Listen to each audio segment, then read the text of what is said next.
Shattering Myths. Let us return to the idiocy of the founder of the religion that is promoted by the pooper. That would be Paul, who is author of half of the Christian New Testament. We have Kirk back with us as well. How are you, Kirk? I'm fine. Good morning. How are you doing? Good. Good morning. I wanted to return to Galatians 2:5. It reminds me a lot of what the idiocy, again, of what the Pope was saying. He said, this is what he wrote. He says, to whom neither to a moment or hour we submitted in order that the truth of God might continue to be associated among you. Now, he's talking about those, he started with the false brothers, remember that, who stereotypically sneaked into the room. And then he goes from there to identifying these individuals to whom they did not submit as the ones who had a reputation, who had done something in their past, something in their past that had made them very highly esteemed and extraordinarily important among this group. Now, of the group that would be at the Jerusalem Summit, is there a fairly short list of individuals who had been part of something in the past that made them more important than the rest? Well, yeah, there was the disciples and the inner circle, probably. Sure. It is maximum point, probably about 70 of them.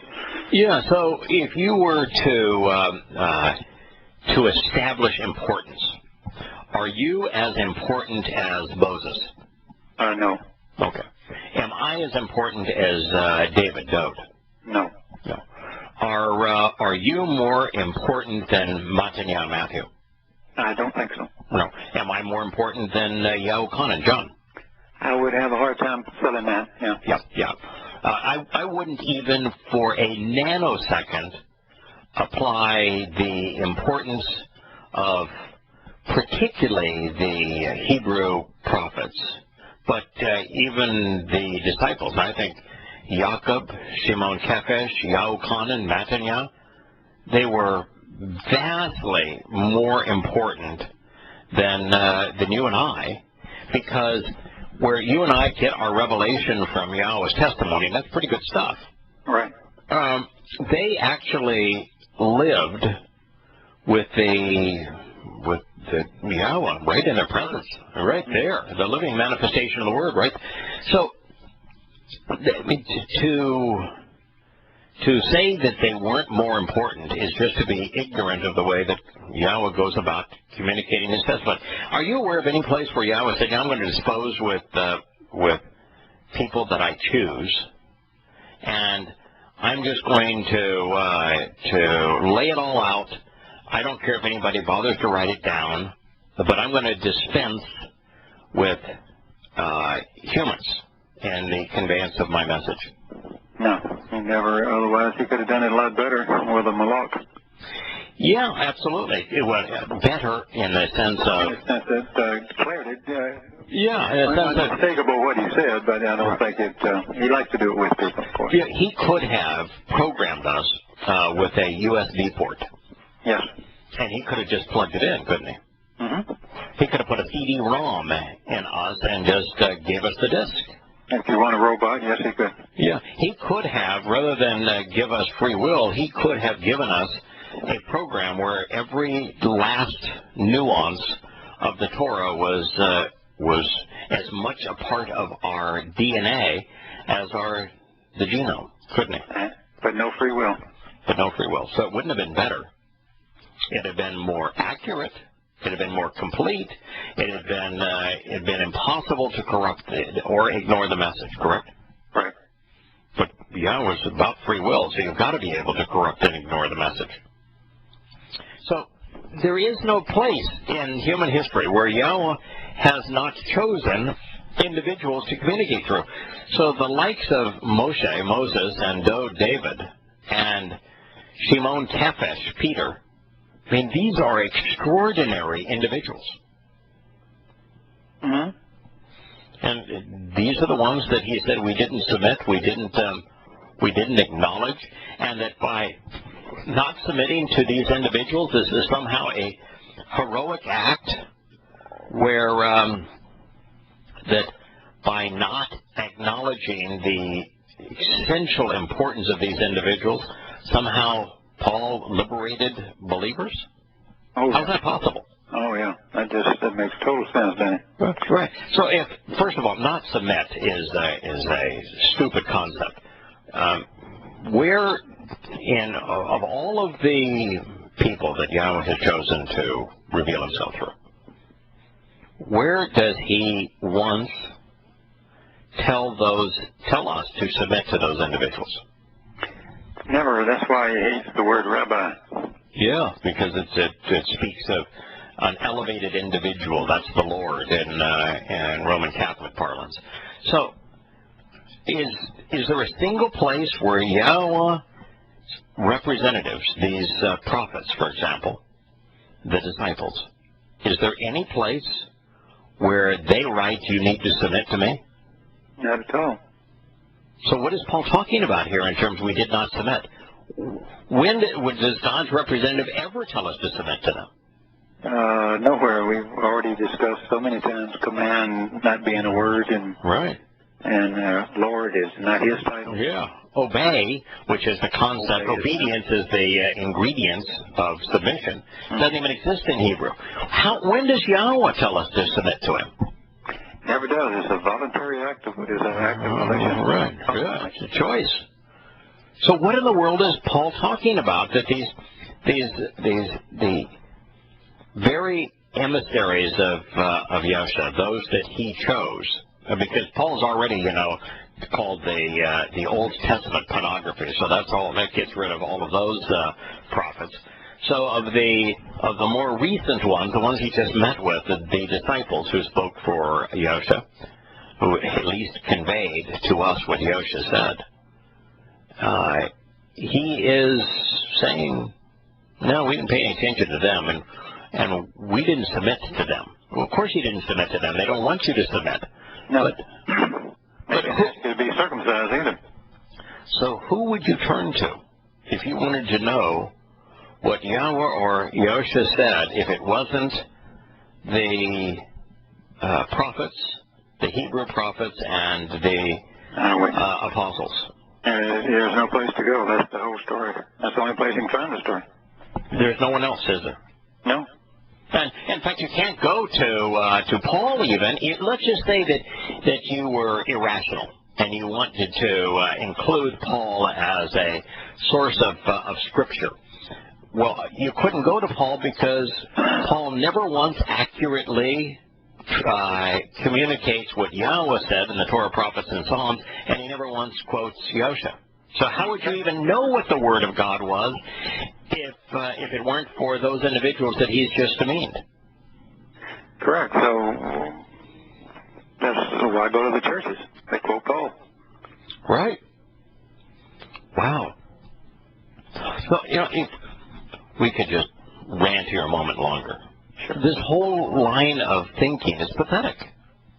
If these imposters had to be sneaky to get into the room, if their mission was simply to spy on Shaul, as he claims, why is not surrendering to them being presented as a heroic and selfless act which was required to bring us the truth? If they were false, so what was Paul accomplishing here that had any value unless they were in fact the disciples? Well, this is also the people that stood up in front of thousands, well, at least hundreds and hundreds of people, and spoke about Shavuot, and had no fear. Why would they be sneaking around now? Were there any rabbis who were influential in the initial ecclesias, the calling out of the following of the way, of those who benefited from Yahshua? Were there any rabbis in that group? There's none that I'm aware of. And certainly none that claimed to continue to be a rabbi. If there was a former rabbi, they were a former rabbi. They're not a rabbi anymore. So none. Did the rabbis at this time bond with the followers of the way, or did they attack them? They couldn't stand them. Eventually it comes to a crescendo when they start killing them, and as well as burning everything they wrote. Right. So this notion that Paul is trying to advance, that somehow these people, not Paul, but the Christians, that they were Judaizers, they were rabbinic types, they were types that were loyal to the Talmud or whatever. Mm-hmm. There would have been zero of them. No, I mean, they spent 3 years walking with a man who attacked them. Why would they all right. around and join him? Right. It's a absurd line of logic. I mean, there's no logic to it. I mean, it's an absurd line of argument. Right. You know, let's see. And what Paul is inferring here, that if he didn't stand up against, if he didn't oppose and not surrender to these individuals, that we would never have known the truth. Now, couldn't we have just read the Torah? Yeah, that's in fact, it was only since you've gone back to questioning Paul the last year or so that I've actually gone back to read much of the witness writings at all, because, I kind of spent all my time studying the Torah because it's all there to begin with. It's all there. Yeah, in fact, how would we even... couldn't we just listen to Yosha and the eyewitness accounts written by Matanya and Yahowah and have, if we wanted access to the truth, why not just read those? Why do we need Paul to have access to the truth when we could read Matanya and Yahowah and the Torah, prophets, and Psalms? There's absolutely nothing he adds to anything. What does he add? Name something he adds. Confusion. A demonic twist. Yeah. You know, couldn't we just ignore what these non-named individuals were saying? Couldn't we, if we were informed, be able to filter and make a good judgment as to who was telling the truth or not? Why do we need Paul to oppose? Unless Paul is opposing the disciples and he's establishing a new religion. Unless it's Paul against God. You know, why is everything here being presented as if it's only Paul against the rest of the world? Yeah. Bingo. Mm-hmm. So, Kirk, why is it that Galatians is written as if Paul was against everyone else, that without Paul's brave stand against the forces of darkness, that we'd all succumb, that we'd all be left in the dark? How is it that we're supposed to believe? Well, here's the way I would view it. You start out with a statement where he says, not for an hour we submitted, and right. The truth of God be revealed to you. Okay. Right. But he started prior to that, and he says you have to ignore the Torah. Right. So if you ignore the Torah, here's four things that I can think of off the top of my head that you have to ignore. You have to ignore, first of all, history. Correct. A record of what? Of very important history. I mean, not just history of Yahowah. History of these people. Well, not only that, you've got the history of creation. Well, the history of Noah and the flood. Right. And the formation of the covenant in Israel. So important history. Important history. I was going to separate that slightly with the second thing is all the signs that we've discovered that's in there. Sure. Which we would not be able to verify that Yahowah said if we. And these signs, aren't they signs along the way? There's signs, right? There's signposts along the way. And it's not like the way to the supermarket. No. This isn't a way to the penny arcade, if there is such a thing anymore. This is the way to life. Eternal, right? Right. Okay, so we missed that. So now you also have to dismiss all the teaching stories on how to live. So we have no guidance from our Creator. Yeah, you got to throw out the so-called, the tablets of stone, you have to throw those away.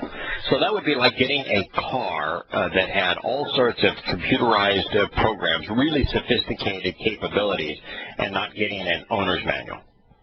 Right, so let's throw that away. Okay. I can reveal the truth to you now. Remember, backdrop, I'm revealing the truth to you. By hiding the truth of history, which is the evidence that we need to make good decisions. So we're going to, all the historical truth we're going to exclude from you. We're going to exclude all of the signs that God posted along the way, and then we're going to exclude all of the guidance that God gave us. Okay? Right. Now what are we going to do? Now let's toss out all the prophecy that proves and tells you what's coming. So that now you're left with faith because God cannot be known. No, God can't be known, and therefore that's the truth you're left with, which you can do only one thing, and that's establish the church's reputation. Based on Paul's reputation. Based on Paul. Well, there's no church without Paul. There is no church for that. That's true. There is no church without Paul. What church is there without Paul? Yeah, there isn't any. No, because at that point, then you'd have to recognize that Yahowah did not, and the disciples did not speak Greek. No. So now you're, and they didn't write Greek. So now you'd have to you'd have to remove the word ecclesia and return to Hebrew and figure out what was he saying when he was establishing something which has been translated by someone who did not know him as ecclesia. What's the closest Hebrew word, which is the language he spoke, to ecclesia? Mikra. Mikra. Yeah. Mikra in the singular, Mikra in the plural. That is, and one means to call out, and to be called out, to invite and to meet, to greet, and the other means to call out, to be called out, to invite, to meet and to greet. Yeah. Same word. I mean, one language versus another. But now you're back to Mikra, and now if you're back to Mikra, then you've got to look at, well, what are the Mikra? Well, there's 7 of them, none of which are practiced by Christianity because Paul negated all of that stuff. You don't need to know it anyway. Right, and of course, ecclesia is the Greek word that is changed to church. It's not translated church, it's just changed to church. So so you don't even have any basis for church even looking at the Greek. But since Paul was the only one that wrote in Greek, the others wrote in Hebrew, and all the conversations that are important to us took place in Hebrew, you are a million miles from anything known as the church. In fact, a universe away from anything known as the church. Thank goodness he saved the truth for us, huh? Yeah. How would you... Didn't Yahowah say, "I am the truth"? Yes. And does Paul ever quote him? Not once. So how can Yahowah be the truth, and Paul saved us for the truth, and yet he never quotes the truth? Well, he doesn't say Yahowah. He says God, and you can have any God you want. So he makes up his own. Wow. So you either have to be ignorant or irrational to buy into this verbal diarrhea that Paul is spewing out here. And this is absolute, total, and complete nonsense. It's so thinly veiled hypocrisy. It's astonishing that we were fooled so easily and for so long, or that so many are fooled. We'll be back. So here is Paul beginning this diatribe, saying that the old system was immoral and corrupt.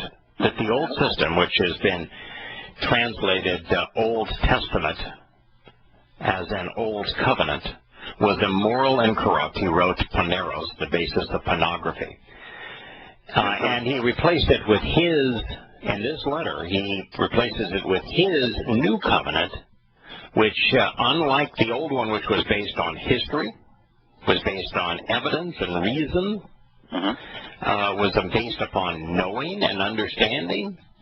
Through teaching, right? Yeah, through teaching. His new one would be based simply on faith. Believe Paul. But he's also declaring, if you have to, when you say Torah to an audience that's maybe just listening in, you have to remember that what he's saying is he hates Moshe, Abraham, Noah, Job, Yahowah, all the prophets, just forget all, and Yosha, who only quoted from the Torah, probably some. Yeah. So Paul's approach is that the Torah is a set of laws that cannot be obeyed, a set of laws that is a cruel disciplinarian, that is of the flesh, that enslaves, and that cannot save. That is Pauline Christianity. Now, unfortunately for Christians, that description of the Torah and its and the belittling of the Torah is wholly inconsistent with what God has said in His Torah. His Torah does not mean law. It isn't. It liberates. It does not enslave. It enlightens. It is frees, and it saves. It's the only means of salvation, and it is that very Torah that framed every step and every word of Yosha. If you toss out the Torah, you have to toss out Yosha. You cannot have, use the Christian term, you can't have a Jesus without the Torah. No. If you remove the Torah from Jesus, you have nothing left. No, because what else did he say? He quoted the Torah. Where's the bread, Philip? I mean, that's it. Yeah. Well, even when he said, pass the bread, he was very specific there. It's a Torah reference. Yeah, it is. Yeah, so why don't you find something that he said or did that can be that doesn't directly relate to the Torah, doesn't confirm the Torah, doesn't fulfill the Torah, doesn't come from the Torah, doesn't explain the Torah. You find anything. I mean, you've got literally nothing left of the Christian Jesus if you remove the Torah. So why don't you tear out the Old Testament, so-called? Yeah. Why don't you take all the red letters and everything? Yeah. These terrible people that he's talking about that have no reputation. That Matthew, Mark, Luke, John, and Revelation, and of course the books of First and Second Peter, and First, Second, and Third John, and of course James. You got to throw it all away because those are the people. Those are the people that he's assailed. So now, Revelation. So now all you have is the truth from Paul. But does Paul ever once does Paul ever use evidence that you can use? Because evidence is the basis of truth. Ever once does Paul present evidence that would enable you to know the truth? Did he ever prophesy anything? No. No. Did he ever prove his credentials through prophecy? No. Yeah. Did he ever quote the truth? No. Did he ever quote Yosha? No. So why don't you just put it all in a trash can and burn it and be done with it if that's what you really, really believe? If Paul is so wonderful, why don't you just cling to it? I mean, at least Marcion has the guts to say, I like this guy. Exactly. So, at issue here is that since circumcision is required to participate in the covenant, it's the sign of the covenant. The inference is that you have to submit and obey the Torah to benefit from the old system. But there is no Hebrew word, as we've discussed, for obey. When it is found in English translations, it is only because they have misrepresented the Hebrew verb shama, which means to listen. Yeah. Likewise, there is no Hebrew word for submit. The few times it is found in English Bibles, either hakash, which is to deceive, rathak, which is to stamp down, or ana, which is to respond, were twisted by clerics to provide this errant connotation. Because submit, you can't get submit from a verb that means to deceive, to stamp down, or to respond. If you're being stamped down, you're not submitting. You're being, somebody is subjugating you. Mm-hmm. Submitting is when you acknowledge that you're going to acquiesce to them, that you're going to be controlled by them. That is submitting. Is you're giving up your free will and you are acknowledging that somebody else has control over you. Mm-hmm. Deceive is an entirely different concept. subjugation, to stamp down, is an entirely different concept. And to respond. I mean, Yahowah uses respond all the time. Respond does not mean submit. It means just to respond.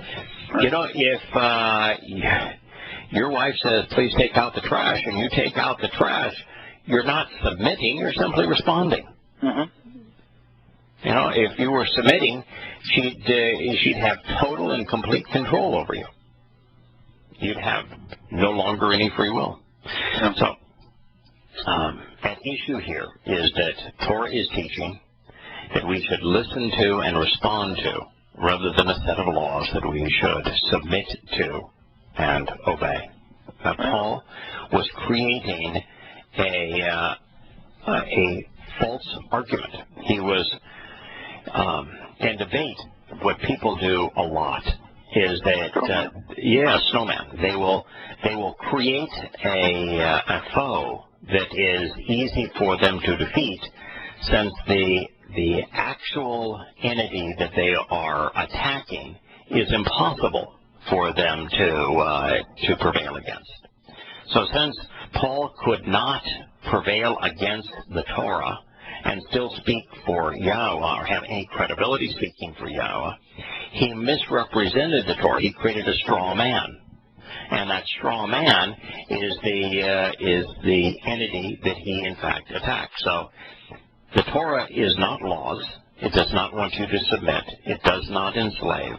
It is not of the flesh. And yet Paul created this straw man out of the Torah for the purpose of arguing against it. Have you ever, just to prove that Paul's message is from Satan, all you have to think about for a minute is that, like the Malak, Hasatan, he has no creative juices at all. He just retwists. He always just twists what Yahweh already said. Christianity could never be sold without keeping the Torah's information and then twisting it, because if you don't, they have nothing creative out of Paul at all. Now you don't have anything coherent out of Paul. So you have to keep all that and twist it, and then you have to go to he said. Yeah, one of the problems, of course, of negating the Torah to accept Paul is then there is no indication that Paul's God is the creator. So Paul's God is no longer the creator, because that's only presented in the Torah. You can't talk about Adam, the Garden of Eden, because that's only presented in the Torah. You can't talk about Noah and the flood and Yahweh's disdain for human institutions, because that's only in the Torah. How could a prophecy preacher sell his book? I guess. No prophecies. Right. Yeah, all 100% of prophecy disappears. So there are no prophets. Yeah. And so if you're just continuing, why would you talk about an Abrahamic faith, an Abrahamic religion? Because Abraham is only presented in the Torah, so he goes away. Yeah. You know that Moses is considered the great liberator, but now this, what is arguably the most influential human who ever lived, Moses, he goes away. He's only known in the Torah. I mean, remember, he gave them the enslaving document, according to Paul. Yeah. One of the most famous humans of all time is David. And while he lived after the Torah was revealed, all of his Psalms are based on the Torah, and he is the individual that provides the best insight for us as to how to observe the Torah. So he's gone. I mean, what do you have left? I mean, if you're going to accept Pauline Christianity, how is it then you can take little bits and pieces of the Torah and pretend like they don't come from the Torah, and then choose, well, I'm going to accept that, but I'm going to negate the 10 statements that Yahweh etched in stone, because I don't like those. They're opposed to my religion, every one of them. I'm going to eliminate all the conversation about the covenant because I want to have a new one. I'm going to eliminate all that stuff about Yisrael, Israel, and Yahudah, because I want those promises to apply to me, not them. I don't like them. And I want to eliminate all of that promised land stuff because I want God to bless America. Yeah. Rome. But, you know, the other stuff, you know, the story of Creator, yeah, I think I'm going to keep that. And you know, maybe I like the story of Noah. Well, maybe I'll keep that. And I'm going to keep the story of David slaying Goliath because I like that. But I'm going to toss around all the rest of it. Those invitations to meet with God, oh, no. I like Christmas and Easter and Halloween. So, no, let's get rid of those. Well, you really want a smorgasbord, don't you? You know, I like, you know, how are we going to assimilate with the rest of the world that worships their Lord, the sun god, on Sundays, if we keep that stupid Sabbath, particularly with associated with the Jews, and, you know, we hate Jews. Right. There. Yeah. Oh. We're going to put the Ten Commandments up in every church, and yet we're going to hold our meetings on Sundays and ignore the fourth statement that's etched in stone. And, oh, by the way, on the third one, we're going to call our God Jesus Christ, which is a complete, and we're not going to even allow you to use God's name, which is a wholesale violation of the third one. And, oh, for the second one, we're going to have all sorts of religious imagery in our place, and that's a wholesale contradiction of the second one. Oh, my goodness. So what do we have it up here for? How can we pretend that's inspired by God and then negate the rest of the book in which it appears? The Pope would be fairly influential today. There's 1.5 billion people who think he speaks for God. So he'd be pretty influential. Oh, yeah. Is the Pope capable of diminishing Yahowah's covenant gift? Absolutely not. Is there anything the Pope can do or say that would diminish the benefits that you've received from participating in the covenant? There is nothing he can do to separate me from the covenant family. Is there anything that Barack Hussein Obama, you know, the commander-in-chief of the most powerful military in human history, is there anything that he can say or do that would have any potential for negating any of the benefits of the covenant for you? No, he can kill my body. He can't hurt my soul. Can't hurt my mind. Right. So what is Paul talking about here? You know, while we were on break, I was thinking, you know, you of course have access to some of the oldest first century documents by the witness writings, even though they're in Greek, because they destroyed all the Hebrew ones. When you read or translate from those that the disciples wrote, is there clarity in what they say? Yeah. Okay. Yeah, when you read the Paul ones, they're just so poorly written. Right. No, Matniah is my favorite. And when Matniah is quoting Yahusha, particularly in the Sermon on the Mount, or in the Olivet Discourse, or in his Yahusha has 3 really long talking parts. Well, it's his story. He ought to have some talking parts. Sermon on the Mount is the longest. The second longest is the Olivet Discourse, where he's telling us you better be careful because there's going to be a guy named Paul that's going to come along that's going to fool a lot of people. And then the third longest talking part is his rant. Precedes that, his rants against religious institutions. Those are 3 longest talking parts. When you're translating those, no, it's extraordinarily clear. And what's really clear, too, is when Mataniah is quoting something Yahusha is quoting from the Torah and prophets. And then, you know, but, you know, I'm not so much on Yahukanan because it's been heavily edited. Well, yeah. But Mataniah, which was originally written in Hebrew and not so heavily edited because it was discarded, the early church didn't like it. Mm-hmm. It's literate. You know, there's a struggle. I mean, in all fairness, there's a struggle. Greek is a really lousy language to communicate Hebrew thoughts. Mm-hmm. But you know, apart from that, you know, it's lucid. Paul's writings, oh my God, terrible. I mean, all kind of Greek documents here, and I can't figure out half the stuff he says, and I never could when in my Christian days, when I had to read it, I never understood what the heck he was talking about. He didn't have one way that you can tell for certain, let's just say that you don't want to take the time to learn Greek, but you want to know that what Paul wrote is confusing, difficult to interpret and understand.